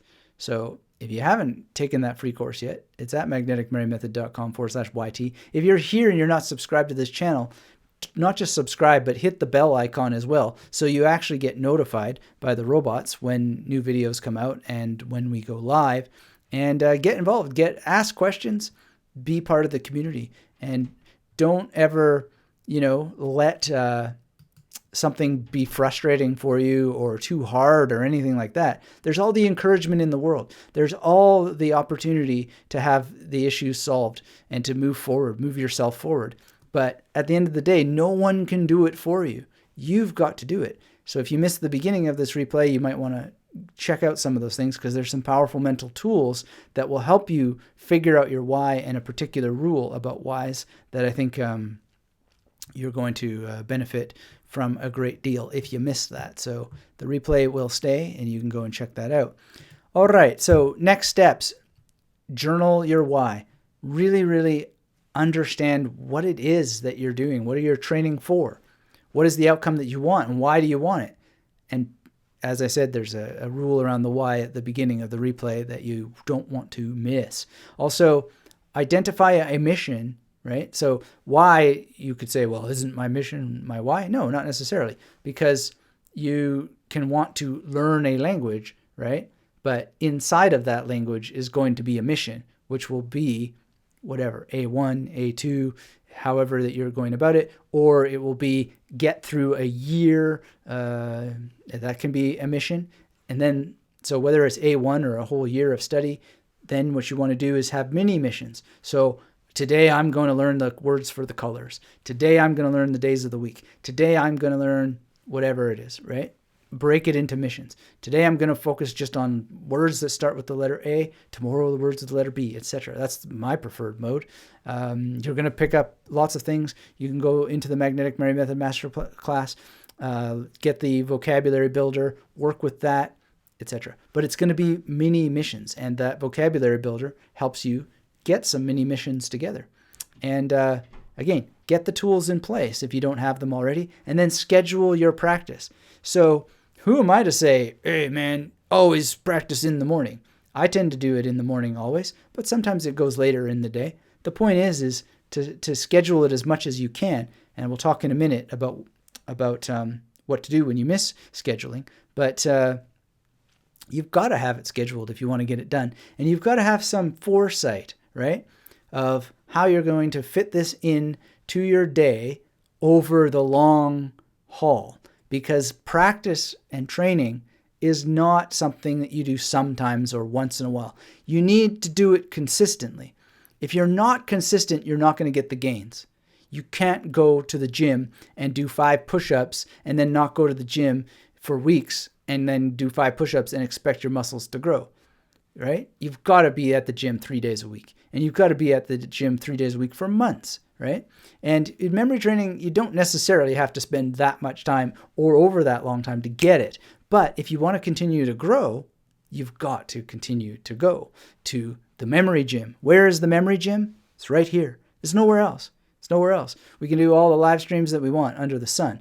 You've got to spend the time, and you've got to create the time, and you've got to go to the places where the time can be spent usefully, and you've got to have the actual plan set out so that you actually have things to memorize that are worth memorizing to practice with, and then you've got to challenge yourself so you don't get bored. It's really, really important. All right, so scheduling is really, really important. And again, I have scheduled. I have a routine, but it doesn't always happen. But I then get it in later in the day, and I'm aware of it. I'm monitoring, and it's just like, now's the time. Even yesterday, I thought, I might just skip today. I'm going to willfully skip today. I couldn't do it. I'm so trained to do it. I had to. By the end of the day, got through, recited all my Sanskrit, popped in a little bit more, and away we go. Did some Chinese, etc. It's just, and that's what you want, right? You want to be so trained that you can't stop yourself from training. And learn. You don't have to use the word training. I don't think of it as training all the time. It's like learning. It's just like you can't stop yourself from learning. That's the ideal. That's what you want. Bam, bam, bam. I am on it. I am going. This life is here. We're running out of time. Every minute is the last minute. It's gone. Never going to happen again. Let's make sure that every future minute is so incredibly, undeniably awesome because I have what I want to have and proceed towards getting even more, because you can get more and more and more and more, and you can do it all without Faust's deadly bargain. It's amazing. So schedule it. That's the way you do it. You schedule it. And if it's not that important to you, well, reflect on what is. Reclaiming Life says to everyone here who is a memory class, I also recommend you attend the dojo sessions. They are awesome. Thank you for that, William. I appreciate that. Yeah, the dojo is something that is what you want. You need to be consistent about that as well, and those are regularly scheduled for people in the masterclass and mastermind. Thank you for mentioning that. Reclaiming Life says eating healthy will help you in the gym, Temple of Iron, and in the memory gym as well. Absolutely. I was doing okay and fine with the memory techniques before that I fixed my diet and started eating healthy, but man, did it ever get a lot better when I got diet under wraps and really started to get into granular detail about what I'm eating, why I'm eating it. And again, it's like your big why, etc., etc. I was so stupid I didn't figure it out before I had a why forced on me.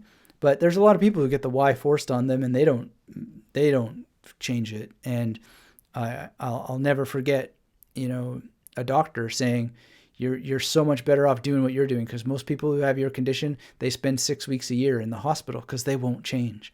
And I'm just like, are you kidding? This is such miserable hell. How could they not change themselves? I was in so much pain, unbelievable. And it's not because I'm a wimp. I actually have a high tolerance for pain. I'm all like tattooed and, all kinds of stuff. Like, it's not because I don't have a tolerance for pain. It's just like, it was the most miserable pain in the world.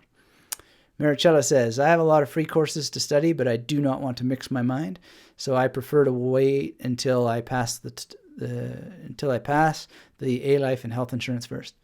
Great. Well, keep on rocking. That's great. That focus, that fixity will pay off in the end. I had an email from someone who said, I want to be like Da Vinci and be a master of multiple topics. How can I do it?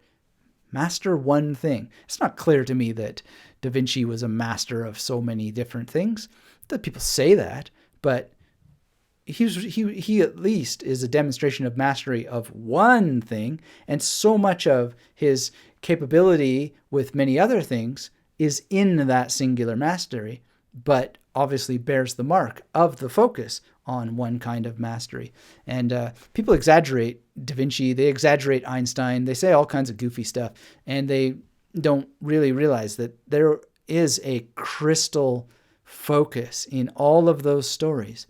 And yes, there's multiple levels of things that they did and so forth. But we don't remember Einstein the violinist.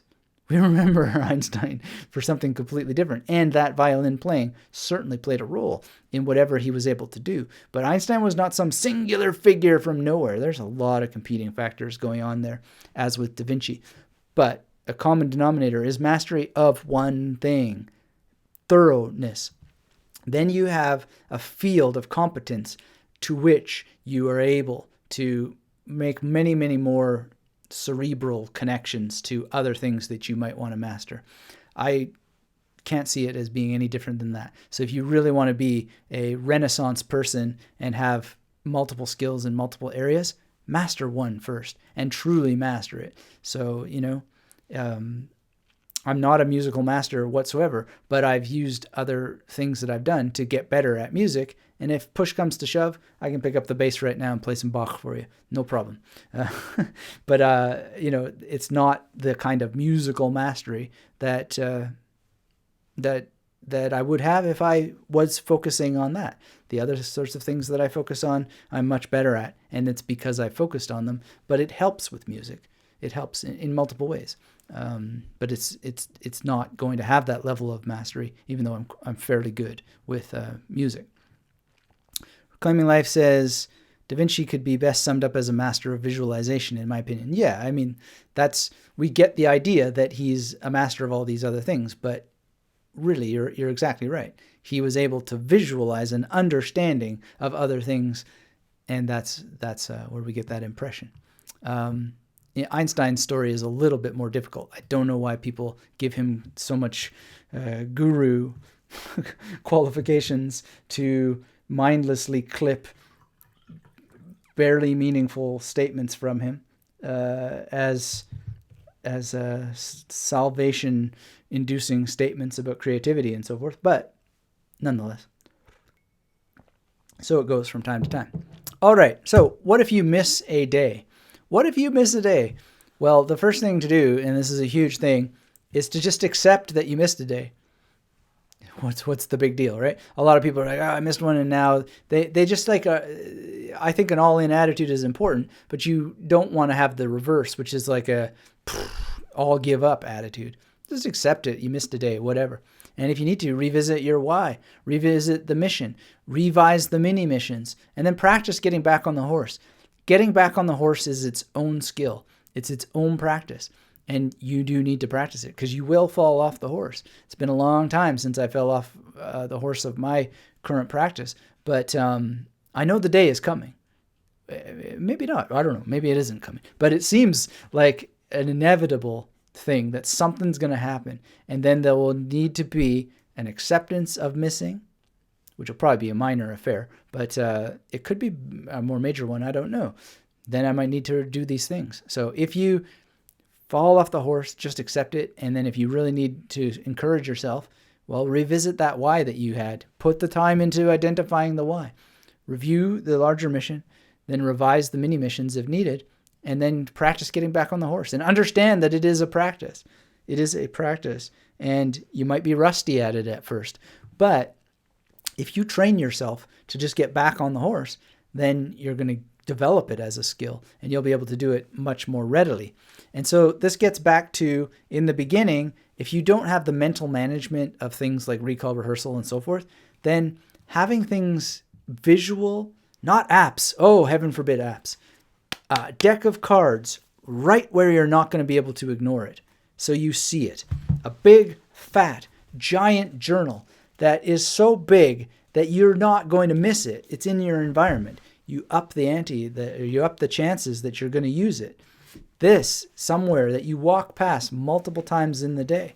And this is actually a technique that I learned from magicians, because there are some really challenging moves in cards. And when you want to learn like a Charlier cut like that, well, my hands are actually a little bit dry, but it's starting to be winter in Australia.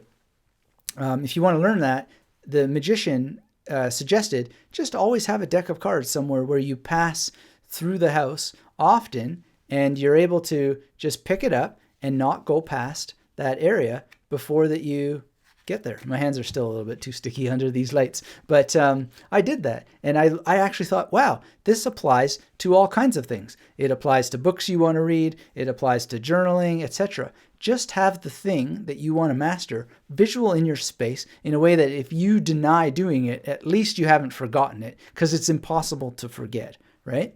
So that's very, very important. All right. David is in the house. Good to see you, David. Thanks for saying hello. And always wonderful to see you. Also, hello to Diogo. Wonderful to have you here. If you're just joining us, hit that thumbs up. Let me know where you are in the world, what you're doing, what you're thinking, how you're feeling. And if you have any questions about a Memory Palace training routine and practice and making it unshakable. Reclaiming Life said, I saw someone who missed months journaling, so they made a spread of a tombstone that said, RIP October to April, then kept going. Loved the idea. It shows so many of these things. Yeah, exactly. That's beautiful. Rest in peace, October to April. Let it go, but acknowledge it. Yeah, and mourn it maybe. Mourn it a little bit. Just like earlier today, I was, making light of a very nasty situation with all the drinking I did in university. Yeah, well, let it go. Don't mourn it for too long.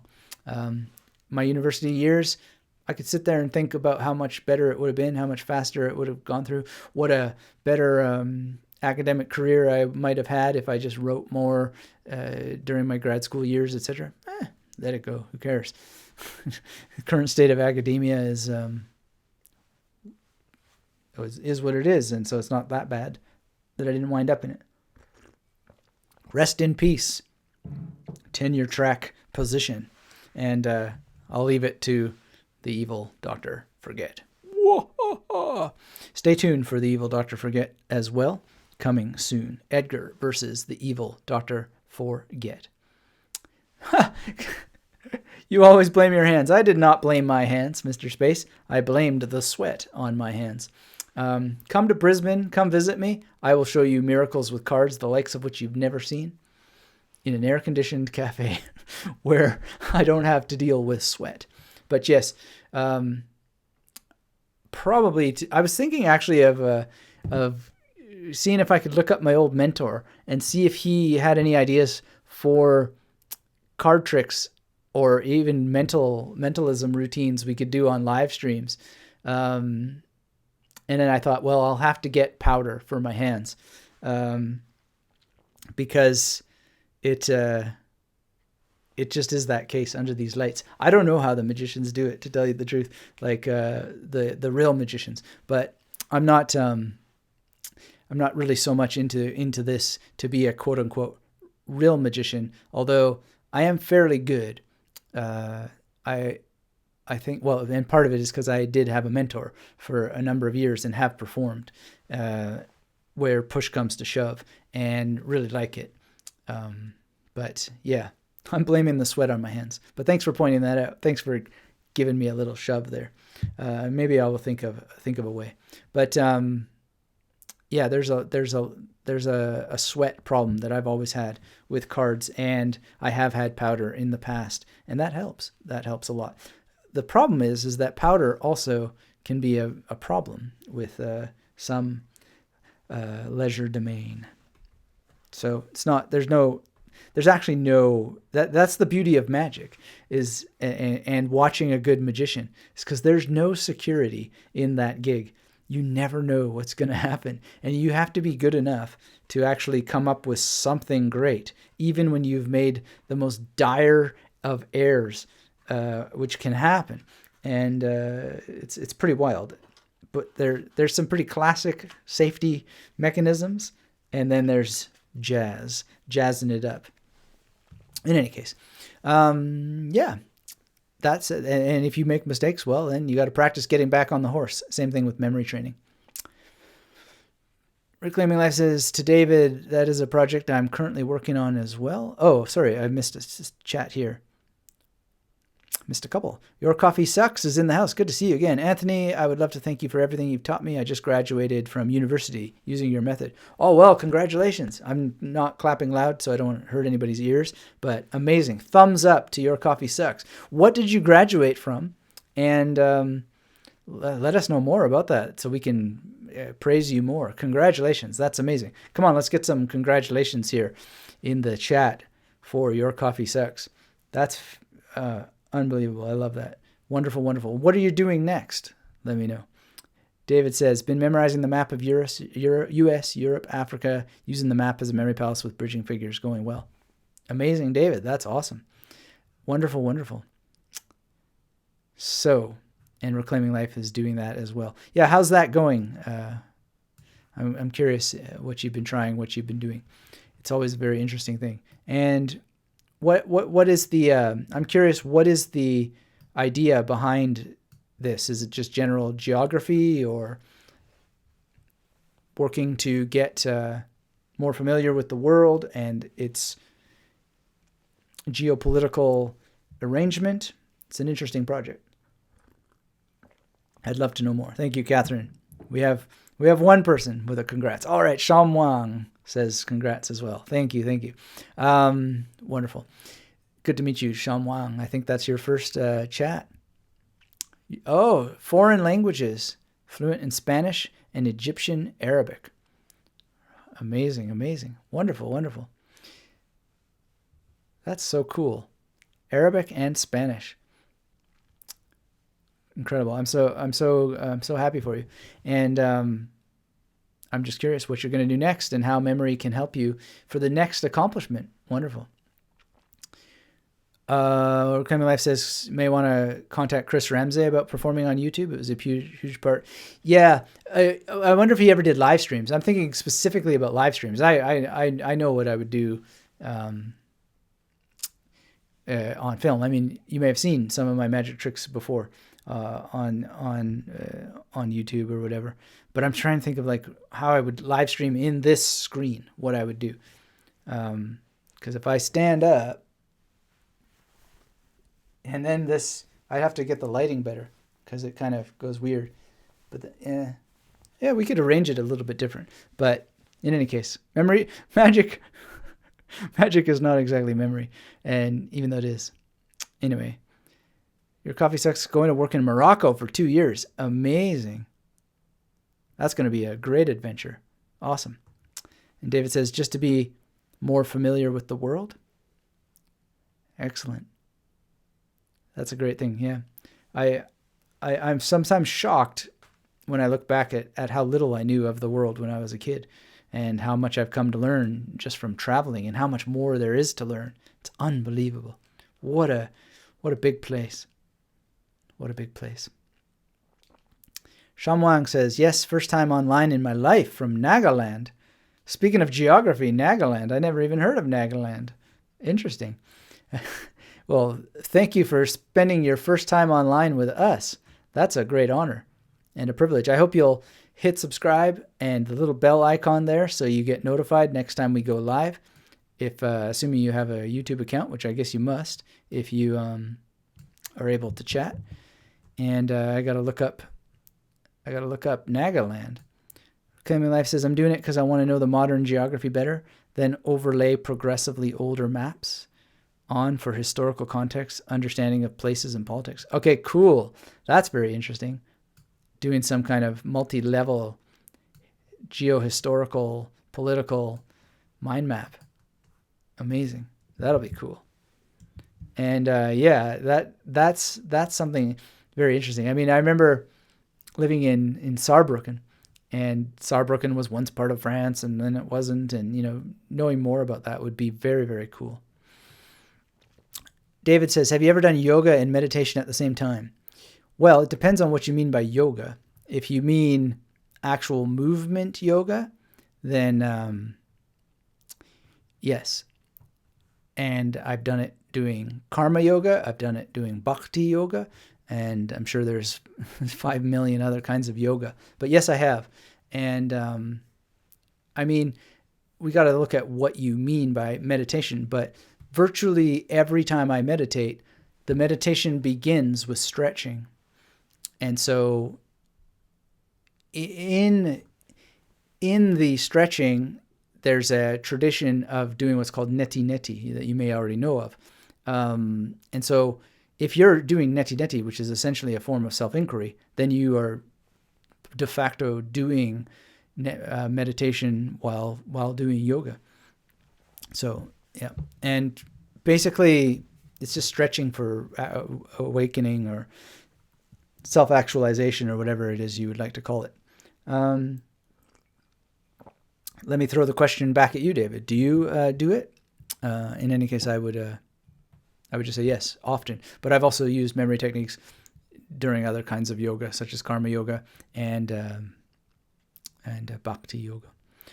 All right. Reclaiming Life says, once I have the modern map learned well, then I can use each country as a station in a world memory palace to learn basic facts about the countries as well. Indeed, yes.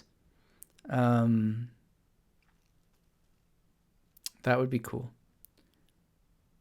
Camera from top pointed to bottom to show your hands. So obvious. Why didn't I think about it? I first have to figure out how to get this sucker working. So this is supposed to allow my camera, my other camera, to connect to the live stream, but it hasn't quite worked out, and I don't know why. And I need to go to the store and explore some sort of HDMI cable replacement. Nagaland, India, and half of my room is in India and half is in Myanmar. It's the fact. Sir, I'm enjoying your teaching. I thank you a lot, sir. Amazing. So you've got a room that's in two different... Wow, that's very cool. Wonderful. That must be something. Have you made your room into a memory palace? I'd be curious about that because that could have some interesting implications. That's almost like you could switch the orientation and not need to add any other features. Interesting. Wonderful. So, well, I guess that's it for today. I basically would just encourage you all to get a Memory Palace training routine going for yourself. I think that you just got to somehow get started. And I hope that what we talked about today helps you get started. And one of the things that you can do if you want is make a public declaration now of, I am going to get started with my Memory Palace training routine. Just like this. It's very simple. I am going to get started with a Memory Palace training routine. And if we don't see 17 of these, then, a bunch of people just disappeared. Ooh, ask for action. But anyway, that's an interesting test. Who wants to start a Memory Palace training routine? Let us know in the chat if you want to make a public declaration. If not, I totally understand. But I'm very curious if anybody has been encouraged to get started, or if you're already doing this on a daily basis. Let us know in the chat or send an email later. Leave a comment on the replay. And moving forward, one of the things that you can really consider doing is learning the Pegword Method to give yourself a challenge that you might do as a daily routine. So you could start with the letter A, and then over less than a month, wind up with your whole Pegword alphabet list ready to go. So if you need that training, by all means, get the free training at magneticmemorymethod.com/YT and look up the Pegword Method on the Magnetic Memory Method site. And I will share that link with you so you can grab it. Whoops. Technology is complicated. But I would definitely encourage you to get some sort of routine going for yourself and really, really feel the magic. Awesome Yes says, I will continue and improve my Memory Palace routine. Reclaiming Life says, I will continue with my Memory Palace training routine. And David says, I will do so and meditate daily. Excellent. Adding in meditation is highly recommended. And it's interesting. If you want to make your declaration later by email, that's great. I shall read your email. But understand the role of declaration. It's not for everybody, but you can certainly explore and experiment, whether that helps you. We talked about that earlier with the role of accountability, and I've certainly written a great deal about accountability in the memory connection. And so I finally started receiving emails that people are getting their copies of the memory connection. So wonderful, wonderful, wonderful. Mr. Space says he's going to get started with the memory training routine. Excellent. So one thing I suggest is if you have questions, just come back to this replay, leave them in the discussion after. I'll get you an answer ASAP, or you can always be in touch at magneticmemorymethod.com. And there you can go to /contact to send an email, or just email me, Anthony@magneticmemorymethod.com. Catherine says she's going to add it to her miracle morning routine. Excellent. That's great to hear. And love the miracle morning routine. That's cool. Glad that you know about that and have that. That's going to be wonderful. And, all the best with the chemo brain. It's wonderful that you're taking steps and measures to improve in that area, and it'll really serve you for life. And so if you have questions, just get in touch and make sure that you never let anything be a barrier between yourself and getting these techniques, because these techniques are really, really powerful, and they will give you brain health for life long into the future. And the more you practice them, the more you're going to know, and the more you're going to be able to know and make connections in multiple areas, multiple levels, and just have a wonderful, wonderful mental adventure each and every day of your life that gives so much resilience to the things that happen in life. And it's just been a wonderful blessing to me to have these techniques in my life. And we have the ancients to thank for preserving this. And that's why I do the work that I do, is to help preserve it, to help bring this tradition into the future. And I need your help to do it. So if you haven't already, hit that thumbs up, get subscribed to this channel if you're not already subscribed. And remember that you also want to be subscribed at magneticmemorymethod.com to make sure you don't miss anything, especially when the polished versions of these presentations go out on the blog and on the podcast. And also make sure you hit that bell icon here on YouTube so that you are notified when we do new videos and when we go live the next time, so we can meet together, have conversations like the conversation we had today. And until that happens, I really appreciate each and every one of you. Thank you for being here live with me today. And until we have a chance to speak again, keep yourself magnetic. Bye-bye. 384626 4338 327834197169399375.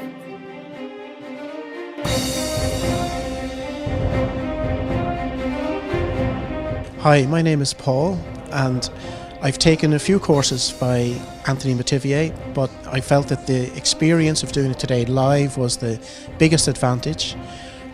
Anthony has a gift in simplifying complex concepts, and I feel that I've really come away today with practical skills that I can now use effectively. It was great to immerse ourselves in the situation, to be able to apply the time, because when we're at home we may not take the time to do the memory exercises that we were doing today. I felt particularly that the thing that we did at the end of today was something that is totally unique in memory training, which is 3 days of memory, which is how to practice your skills.